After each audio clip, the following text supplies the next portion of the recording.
الحمد لله نحمده ونستعينه ونستغفره ونؤمن به ونتوكل عليه ونعوذ بالله من شرور أنفسنا ومن سيئات أعمالنا من يهده الله فلا مضل له ومن يضلله فلا هادي له أشهد أن لا إله إلا الله وأشهد أن محمدا عبده ورسوله أما بعد فأعوذ بالله من الشيطان الرجيم بسم الله الرحمن الرحيم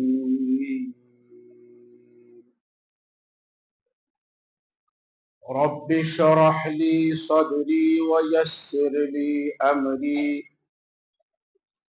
واحلل عقدة من لساني يفقه قولي وقال تعالى النبي أولى بالمؤمنين من أنفسهم وقال النبي صلى الله عليه وسلم أنا أنفسكم حسبا ونسبا وسهرا وقال النبي صلى الله عليه وسلم لا يؤمن أحدكم حتى أكون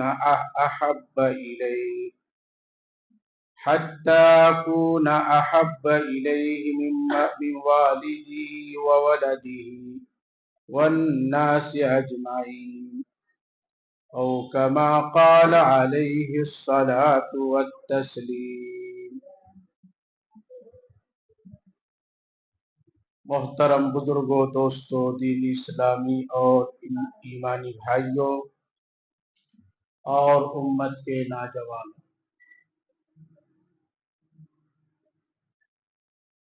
اللہ تبارک و تعالی نے اس روئے زمین پر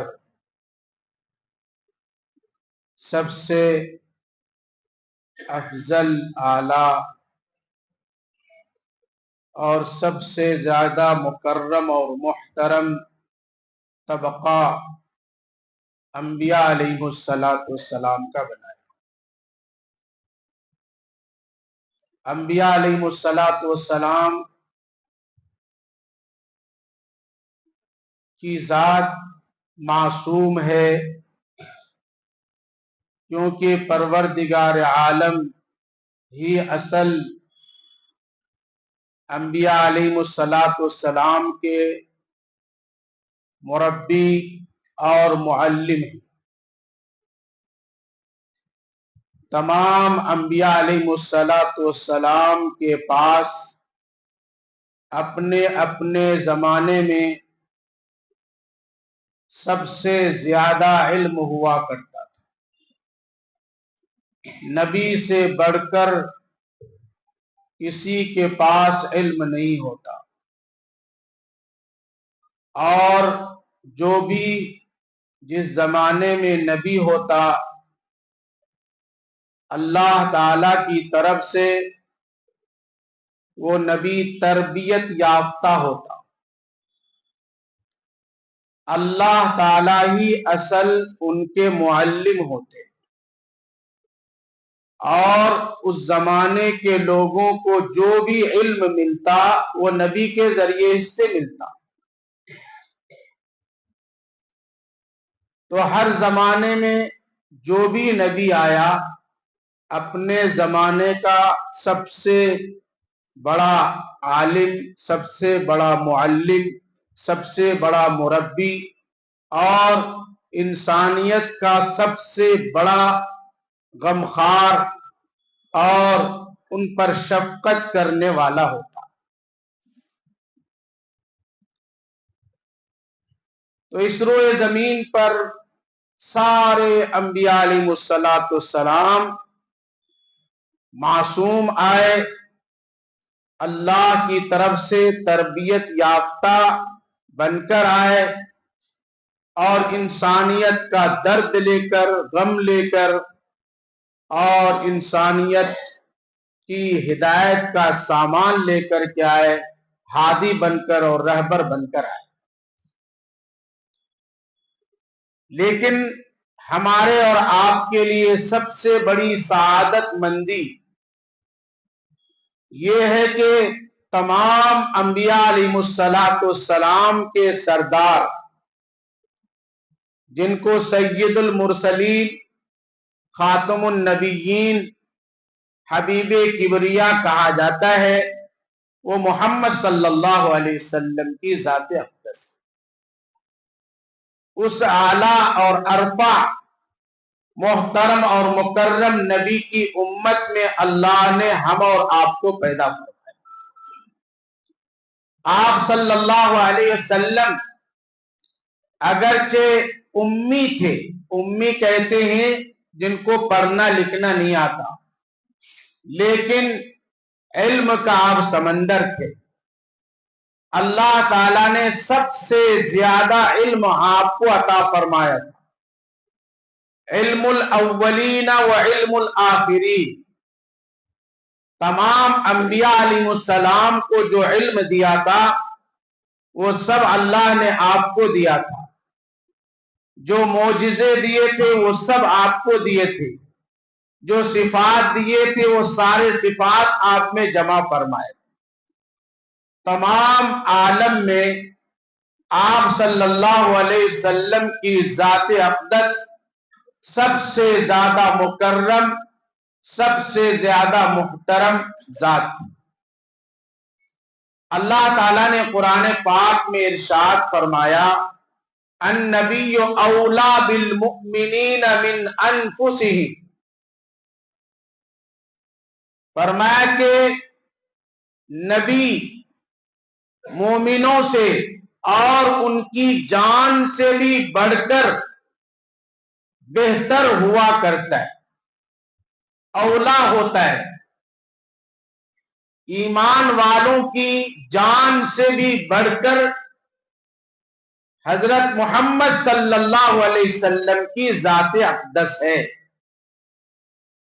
اور آپ صلی اللہ علیہ وسلم نے اس آیت کو اس طرح بھی پڑھا، النبی اولا بالمؤمنین من انفسہم، انفسہم زبر کے ساتھ، کہ سب سے زیادہ عمدہ۔ پھر آپ نے اس کی تشریح فرمائی، انا انفسکم حسبا و نسبا و سہرا، میں سارے ایمان والوں میں حسب اور نسب کے اعتبار سے سب سے زیادہ عمدہ ہوں۔ تو آپ صلی اللہ علیہ وسلم کی ذات اقدس تمام ایمان والوں کی اپنی ذات سے افضل۔ اگر کوئی مومن نہیں جانتا اپنے باپ کی زندگی کو، اپنے دادا کی زندگی کو، اپنے پرکھوں کی زندگی، ان کی سیرت کو، تو کوئی مذائقہ نہیں، لیکن ایک ایمان والا اپنے نبی کی سیرت کو نہ جانے، اپنے نبی کی حیات کو نہ جانے، تو وہ انسان بہت ہی ناکام ہے، نامراد ہے۔ کیونکہ رسول اللہ صلی اللہ علیہ وسلم کی زندگی ہر ایک ایمان والے کے لیے اسوہ اور نمونہ ہے۔ لہذا جب ہم کو اپنے نبی کی زندگی کی تاریخ معلوم ہوگی، ان کی سیرت، ان کی سوانح معلوم ہوگی، تبھی تو ہم ان کے نقش قدم پر چلیں گے، اور ان کے طریقے پر چلنے کا نام ہی جنت کے راستے پر چلنا ہے، ان کی اتباع کرنا ہی صحیح راستے کے اتباع کرنے کے مترادف ہے۔ آپ صلی اللہ علیہ وسلم کی اتباع ہی ایمان والوں کے لیے اللہ سے محبت کا ذریعہ ہے۔ اللہ تعالی نے فرمایا کہ قل ان کنتم تحبون اللہ فاتبعونی یحببکم اللہ۔ اے نبی صلی اللہ علیہ وسلم آپ کہہ دیجئے اگر تم اللہ کی محبت چاہتے ہو، اگر تم اللہ کی قربت چاہتے ہو، اگر تم اللہ کا انعام اور اکرام چاہتے ہو تو آپ کہہ دیجئے کہ پہلے میری اتباع کرو، میری پیروی کرو، اللہ تم سے محبت کرنے لگے گا۔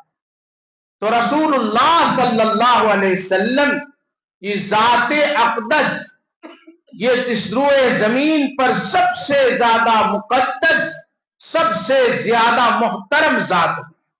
آپ صلی اللہ علیہ وسلم کی ذات صرف انسانوں کے لیے ہی نہیں بلکہ جناتوں کے لیے، آپ کی ذات جانوروں کے لیے، آپ کی ذات نباتات جمادات سب کے لیے ایک نمونہ، آپ کی ذات سب کے لیے محبوب ذات۔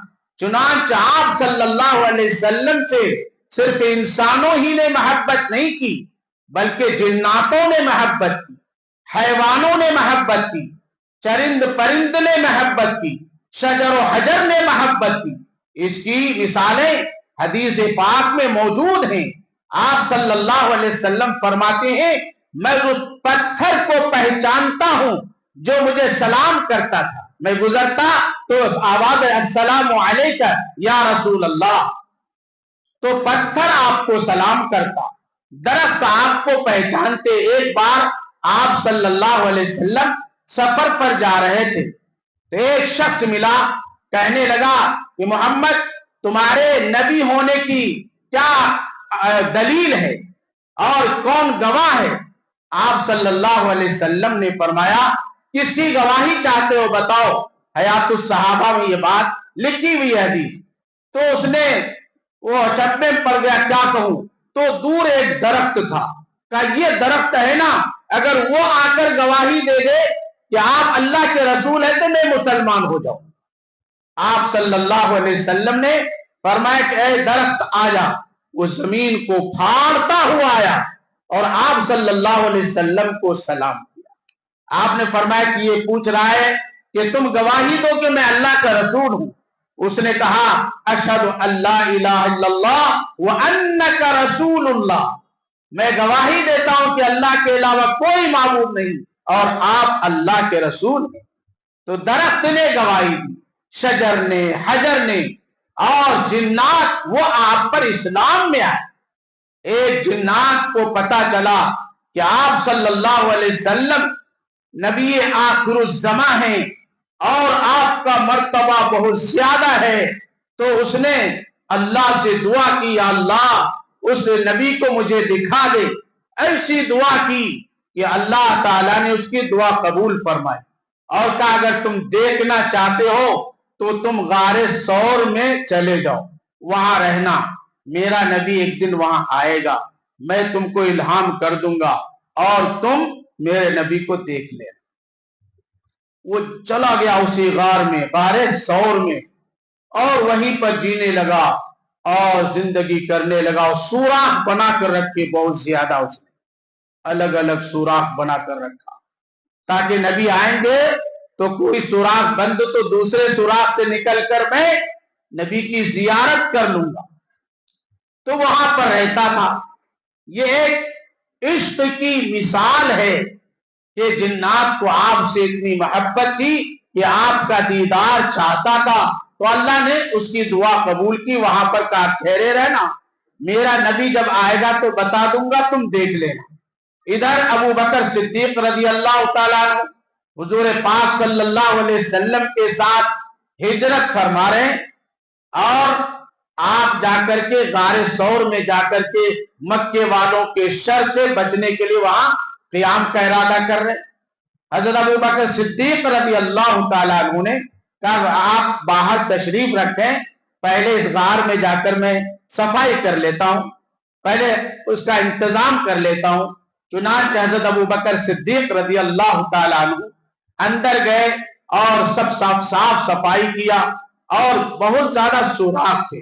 لکھا ہے کتاب کے اندر کہ سوراخوں کو بند کرنے کے لیے ابو بکر صدیق رضی اللہ تعالیٰ عنہ نے مختلف چیزیں تلاش کی، بند کیا، اور کوئی چیز نہیں ملی تو اپنے کپڑے پھاڑ پھاڑ کے سوراخوں کو بند کیا۔ اب کپڑا بھی نہیں تھا، ایک سوراخ باقی رہ گیا تو اس پر اپنا پیر رکھ دیا ابو بکر صدیق رضی اللہ تعالیٰ عنہ نے، اور پھر آپ صلی اللہ علیہ وسلم کو بلایا کہ اندر تشریف لائیں۔ آپ صلی اللہ علیہ وسلم کو آرام کی ضرورت تھی، تھکے ماندے تھے۔ آپ صلی اللہ علیہ وسلم ابو بکر صدیق رضی اللہ تعالیٰ عنہ کے گود میں سر رکھ کر کے سو گئے، نیند لگ گئی۔ ادھر اللہ تعالیٰ نے اس جنات کو الہام کیا کہ میرے نبی اب اس غار میں آرام فرما رہے، تم کو دیکھنا ہے تو دیکھ لو۔ اب اس نے جو راستے بنائے تھے ٹرائی کرنا شروع کیا تو بند پایا، دوسرا تیسرا، یہاں تک کہ سارے بل بند تھے۔ تو ایک بل جس میں ابو بکر صدیق رضی اللہ تعالیٰ عنہ نے اپنا پیر رکھا تھا، وہاں پر لگا کہ ہاں یہاں نرم ہے، تو نہیں ہٹایا تو ڈنک مارا۔ وہ جن زہریلے سانپ کی شکل میں تھا۔ ابو بکر رضی اللہ تعالیٰ عنہ تڑپ گئے، لیکن محبت رسول میں پیر کو نہیں ہٹایا، دوبارہ تیبارہ کئی بار ڈنک مارا، اور ہر بار بلک جاتے تھے، لیکن حضور کی محبت میں پیر نہیں ہٹاتے تھے کہ آپ صلی اللہ علیہ وسلم کو یہ کوئی زہریلا جانور ہے ڈس نہ لے آ کر، یہاں تک کہ زہر جسم میں پھیلا تو آنکھوں سے آنسو چھلک پڑے، اور رسول اللہ صلی اللہ علیہ وسلم کے رخسار پر آنسو گرے، آپ کی آنکھ کھل گئی۔ آپ نے فرمایا ابو بکر کیا ہوا؟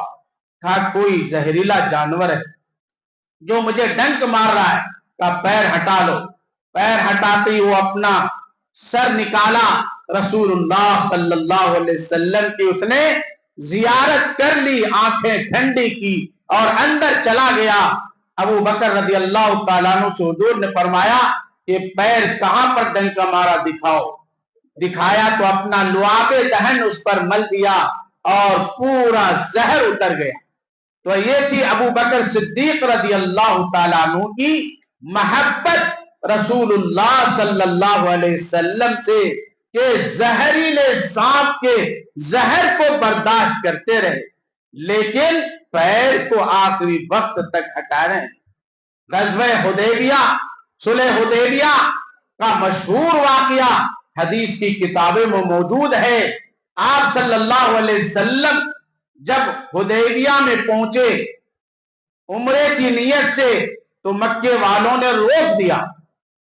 رسول اللہ صلی اللہ علیہ وسلم نے حضرت عثمان غنی رضی اللہ تعالیٰ عنہ کو بھیجا سفیر بنا کر، جاؤ بات چیت کرو، کیونکہ عثمان غنی رضی اللہ تعالیٰ عنہ کا مکے میں بہت اونچا مقام تھا، بڑے سخی، بڑے فیاض، بڑے باحیا، بہت ادب والے، سارے مکے کے سردار ان کی عزت کرتے تھے۔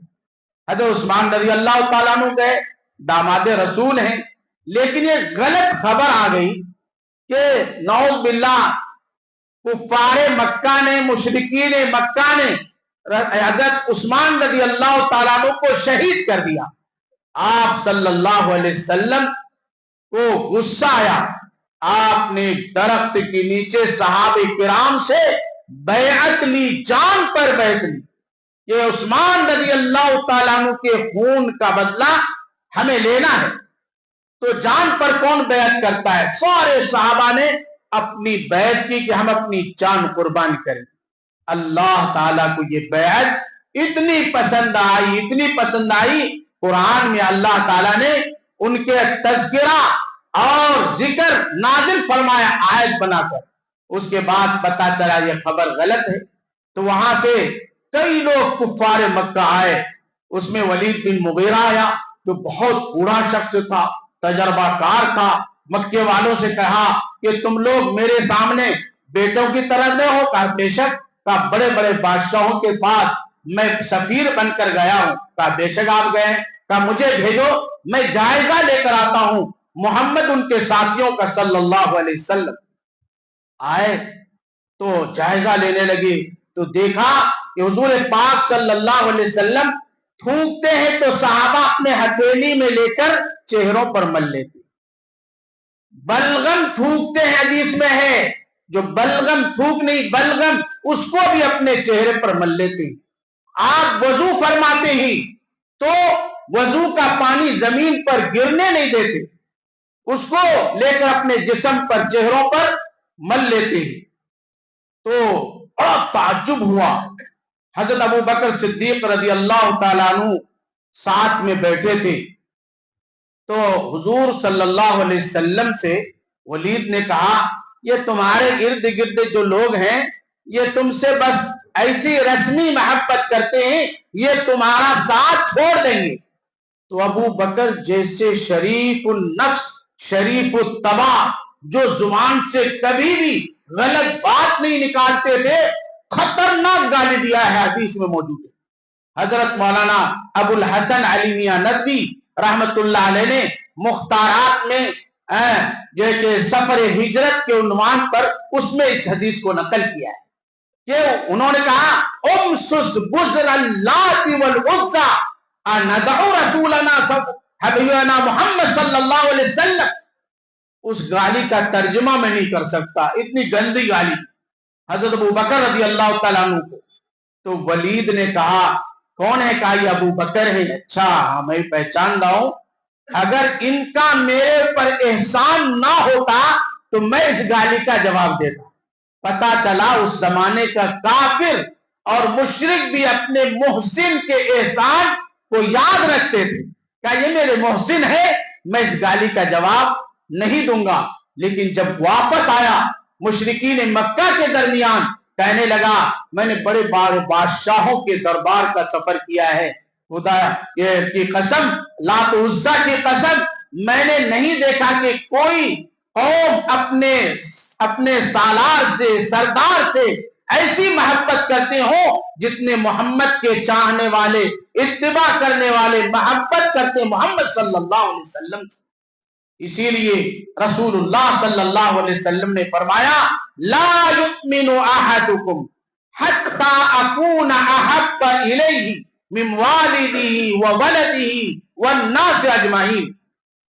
فرما کوئی تم میں سے کامل مومن ہو نہیں سکتا جب تک کہ میں اس کے نزدیک اس کے ماں باپ سے، اس کی اولاد سے اور سارے لوگوں سے بڑھ کر ان کے نزدیک محبوب نہ ہو جاؤ، یہاں تک کہ ان کی ذات سے بھی ان کے نزدیک محبوب نہ بن جاؤ، اس وقت تک کامل مومن نہیں ہو سکتے۔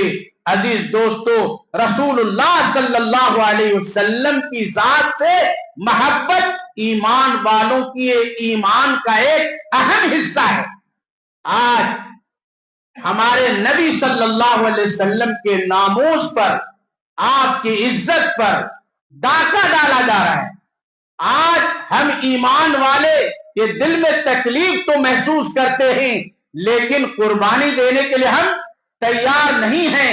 دوستو، ہمارے نبی صلی اللہ علیہ وسلم کی حیات طیبہ میں مدینے میں ایک قبیلہ تھا جس کا نام تھا اور پانچ قبیلے تھے، دو مسلمان قبیلہ، ایک اوس اور خزرج، یہ دو مسلمان قبیلے تھے۔ تین قبیلے بنو قینقاع، بنو قریظہ، بنو نذیر، یہ تین قبیلے یہودیوں کے تھے، یہ ہمیشہ مسلمانوں کے دشمن تھے۔ تو ایک یہودی تھا جو رسول اللہ صلی اللہ علیہ وسلم کو برا بھلا کہتا تھا، تکلیف پہنچاتا تھا۔ ایک مرتبہ بلایا اور یہ پلاننگ کیا کہ رسول اللہ صلی اللہ علیہ وسلم کو یہاں بٹھاؤ اور آپ کو اوپر سے پتھر ڈال کر ہلاک کر دیں گے۔ حضرت جبریل فوراً آ کر یہاں سے آپ چلی، آپ کو پتا چل گیا۔ آپ صلی اللہ علیہ وسلم نے بنو نذیر کو گھیراؤ کیا، محاصرہ کیا، ان کے باغوں کو اجاڑ دیا، جلا دیا، کاٹ دیے، مجبور کر دیا چھوڑ کر چلے جائیں۔ تو چھوڑ کر یہ لوگ خیبر میں جا کر آباد ہو گئے. مجبور کیا آپ صلی اللہ علیہ وسلم. اس میں ایک یہودی تھا, وہ مکے والوں سے ملا ہوا تھا. ایک صحابی بنو اوس قبیلے کے آئے, کہنے لگے حضور آپ کو بہت تکلیف دیتا ہے, آپ مجھے اجازت دیں تو اس کا کام میں تمام کر دوں. مسلم شریف کے اندر روایت موجود ہے کہ آپ اجازت دیں تو میں اس کا کام تمام کروں. آپ نے فرمایا جاؤ کرو. کہا لیکن آپ اور اجازت دیں. کہا کیا؟ کہ آپ کی شان میں اس کے سامنے کچھ نہ کچھ آپ کے لیے بولنا پڑے گا. کہا جاؤ, اس کی بھی اجازت ہے. تو وہ صحابی گئے اور جا کر کہنے لگے کہ بھائی میں آپ سے بہت محبت کرتا ہوں اور وہ محمد ان کے ساتھی مجھے اچھے نہیں لگتے. کہا اچھا وہ لوگ تو ایسے ہی لوگ ہیں. کہا اسی لیے میں آپ کے پاس آ گیا ہوں کہ مجھے ہمیشہ وہ لوگ جو ہے کچھ پیسے یہ وہ پوچھتے رہتے, آپ کے پاس آیا, تھوڑا مجھے قرض چاہیے. وہ بڑا عیاش تھا یہودی, لکھا ہے کہ بڑا حسین تھا. کعب بن اشرف بہت خوبصورت بھی تھا. اس نے کہا میرا تو اصول ہے پیسہ لوگے تو رہن میں کچھ رکھنا پڑے گا. کہا کیا رکھوں؟ کہا کہ اپنی بیوی کو رکھ دو. کہا کہ یہ تو بہت غلط بات ہوگی, یہ مناسب نہیں ہے, تم تو خوبصورت آدمی ہو, بیوی کو رکھوں گا تو بیوی محفوظ کہاں رہے گی. کہا اچھا بچوں کو رکھ دو. کہا کہ بچوں کو کیسے رکھیں گے, لوگ کہیں گے کہ چند پیسے کے لیے بچوں کو گروی پر رکھ دیا. البتہ میرے پاس ایک ہتھیار ہے, وہ لا کر رکھ دوں گا. کہا ٹھیک ہے شام میں آ جانا. شام میں 2-3 ساتھیوں کو صحابی کو اور لیا ساتھ میں, جا کر کے بلایا تو اپنے بیوی کے ساتھ جو ہے کہ خواب میں تھا, یعنی سو رہا تھا. تو خبر بھجوا دیا. اس کا ایک بھائی لگتا تھا رشتے کا, ان کو بھی ساتھ لے گئے تھے. بیوی نے کہا بھی کہ مجھے خون کی بو آ رہی ہے, تم نہیں جاؤ رات کے وقت. کہا نہیں, وہ میرا بھائی بھی ہے اور وہ میرا دوست ہو گیا ہے, وہ ادھر سے نکل کر مسلمانوں سے ہمارے پاس آ رہا ہے. تو آ گیا. انہوں نے اپنے ساتھیوں کو سمجھا لیا تھا, خوشبو کا بہت استعمال کرتا تھا. کہا میں اس کے بالوں کو, لمبے بال لگتا ہے, سونگنے کے بہانے جب اس کے قبضہ کر لوں گا تم لوگ حملہ کرنا. تو ایسے ہی کیا اور اس کا کام تمام کر دیا. رسول اللہ صلی اللہ علیہ وسلم کو خوشی پہنچائی, آپ نے اس کو دعائیں دی. نبی کے لیے وہ انسان اپنی زندگی کو لگا دے, اپنی جان کو لگا دے, اور نبی کی شان میں جو گستاخی کرے, ان کو تکلیف دے, اگر اس کو کیفر کردار تک پہنچا دے تب بھی وہ انسان جنتی ہے. تو یہ مسلم شریف کے اندر اس کا واقعہ ہے. اور ایک عبداللہ بن ابی حقیق کا واقعہ ہے. وہ خیبر میں رہتا تھا اور وہاں پر اس کا ایک قلعہ تھا. ایک حضرت کے قبیلے والے کے اوس نے یہ کارنامہ انجام دیا اور وہ یہودی حضور کو بہت تکلیف دیتا ہے. انہوں نے جا کے ان کا کام تمام کیے. 2 واقعے مسلم شریف کے اندر موجود ہیں غزوہ بدر کے آخری باب کے آخری حدیثوں میں. تو عرض کرنا یہ ہے دوستو, آج اس ملک میں اور دنیا میں ہمارے نبی صلی اللہ علیہ وسلم کی شان میں گستاخیاں ہو رہی ہیں, آپ کی عزت و ناموس سے کھیلا جا رہا ہے, اور ہم ہیں کہ ہمارے نبی کی سیرت تک کو نہیں جانتے.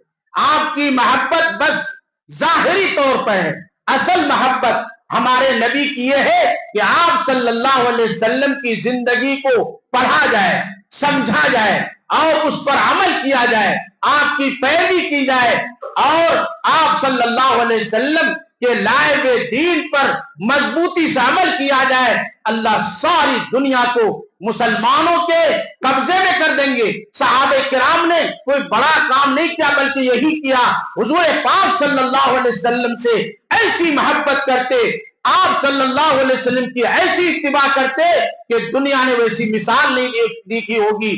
ہر سنت پر عمل کرتے, ہر سنت پر, یہاں تک کہ بادشاہوں کے دربار میں ایک صحابی دسترخوان پر ہیں, وہاں پر دسترخوان سے کوئی لقمہ دانا گر جائے اٹھا کر کھانا عیب کی بات ہے. تو صحابی نے کھایا تو گھور گھور کر لوگ دیکھنے لگے. ایک نے کہا تم نے غلط کیا, تو انہوں نے زور سے کہا اترک سنت حبیبی لہؤلاء الحمقاء, ان احمقوں کی وجہ سے, حالانکہ دانشوران تھے, وزراء تھے, عمرا تھے, ان سب کو حمقا کہا, ان احمقوں بیوقوفوں کی وجہ سے میرے محبوب کی سنت کو میں چھوڑ دوں گا. تو رسول اللہ صلی اللہ علیہ وسلم کی سنت سے محبت, آپ کے دین سے محبت، آپ کے طریقے اور شریعت سے محبت، آپ کی ذات سے محبت، آپ کی صفات سے محبت، یہ صحابہ کرام کے کامیابی کا راز تھا۔ آج ہم نے کتاب اللہ کو چھوڑا، سنت رسول اللہ کو چھوڑا، آپ کی زندگی کو چھوڑا۔ ہمارے بچے آج کرکٹر کے نام بتا دیں گے، ہمارے بچے آج ہیرو کے نام بتا دیں گے۔ آج ہمارے بچوں سے پوچھا جائے خلفائے اربعہ کے نام بتاؤ تو آسمان کے تارے گننے لگتے ہیں۔ ہمارے بچوں سے پوچھا جائے کہ عشر مبشرہ کے نام بتاؤ، انہیں خبر نہیں ہے۔ تو دوستو، ہمارے دین سے ہمیں واقف ہونا ہے۔ ہماری اولاد ہمارے گھروں میں رہ کر، بند کمرے میں رہ کر گمراہ ہو رہی ہے اور ہمیں خبر نہیں ہے۔ آج ایسی انٹرنیٹ کی دنیا ہے کہ کمرے بچے بند کر لیتے ہیں اور نیٹ آن کرتے ہیں۔ اگر دیندار ماں باپ کی اولاد ہے تو دینی کوئی ویب سائٹ میں جاتے ہیں، وہاں بہترین عنوان رہتا ہے، لیکن استاد کے بغیر وہ دینی عنوان پڑھتا ہے، آہستہ آہستہ گمراہی کا شکار ہو جاتا ہے۔ شکیلیت کا، گوہر شاہی کا، وہ لوگ بہت حسین انداز میں کہتے تم کو اسلامی بات تمہارے ماں باپ نے، علماء نے ایسی نہیں بتائی ہوگی، آؤ ہم بتاتے ہیں۔ تو ان کا انٹرسٹ بڑھ جاتا ہے اور اسی کو پڑھنے لگتے ہیں، حالانکہ اس میں زہر، جیسے پانی ہے اس میں پیشاب ملا دیا جائے، چائے ہے اس میں زہر ملا دیا جائے، سوچتا ہے بہت میٹھا ہے، حالانکہ اس کے اندر زہر ہے۔ تو ایسے ویب سائٹ ہیں، اسلامی نام سے چینل ہے، لیکن ہماری اولادیں بند کمرے میں گمراہ ہوتے ہیں۔ یہ ان اولادوں کی بات ہے جو دیندار گھرانے سے تعلق رکھتے ہیں۔ جو بے دین ہے، کمرے بند کر کے پتہ نہیں دنیا میں کن فحاشی کے اڈوں میں پہنچ جاتے ہیں اور پتہ نہیں کہاں کہاں پہنچ جاتے ہیں، اپنے ایمان کا سودا کر بیٹھتے ہیں، ان کا ذہن بگڑ جاتا ہے۔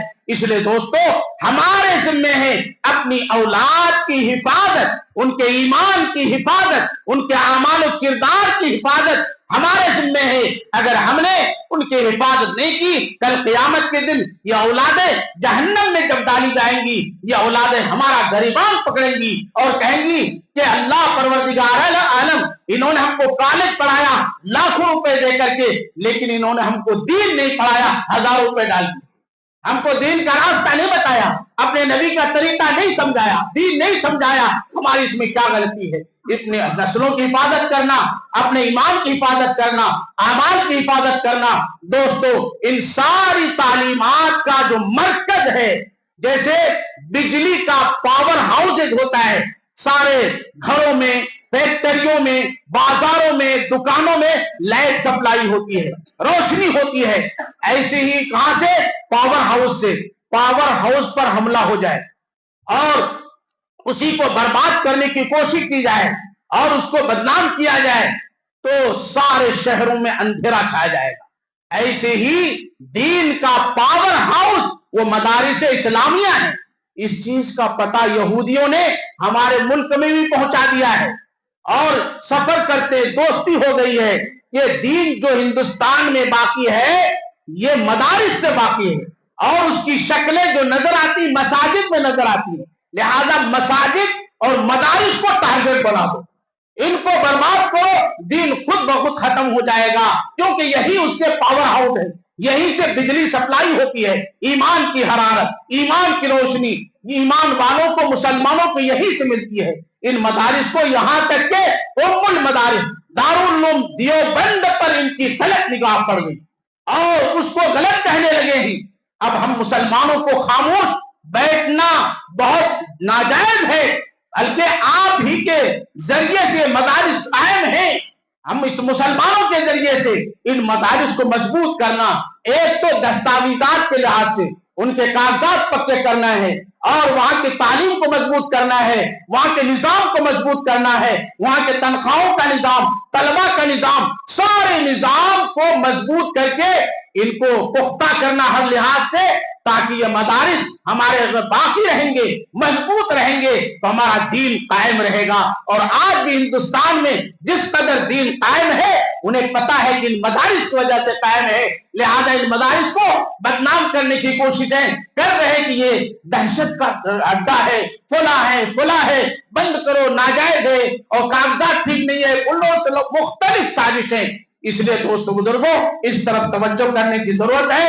ہمارا ایک مدرسہ جامعہ ندوۃ الابرار بنگلور میں قائم ہے، جہاں پر دینیات سے لے کر دور حدیث تک کی تعلیم ہے۔ الحمدللہ حضرت مولانا ریاض احمد صاحب رجاجی دامت برکاتہم اس کے محتمم ہیں، اور بہت سارے ہمارے شاگرد دارالعلوم شاہ اللہ میں ہم لوگ سے پڑھے یہاں پر موجود ہیں۔ مولانا سلمان صاحب، مولانا عمران صاحب ہیں، اور اسی طرح ذکاء اللہ صاحب ہے، انعام الحسن صاحب، بہت عمران مختلف شاگرد بہت حضرات ماشاءاللہ یہاں پر ہے اور دین کی خدمات انجام دے رہے ہیں۔ تو ہم لوگوں نے ایک مدرسہ بنایا ہے الحمدللہ، اور تعمیر کا بھی کام چل رہا ہے۔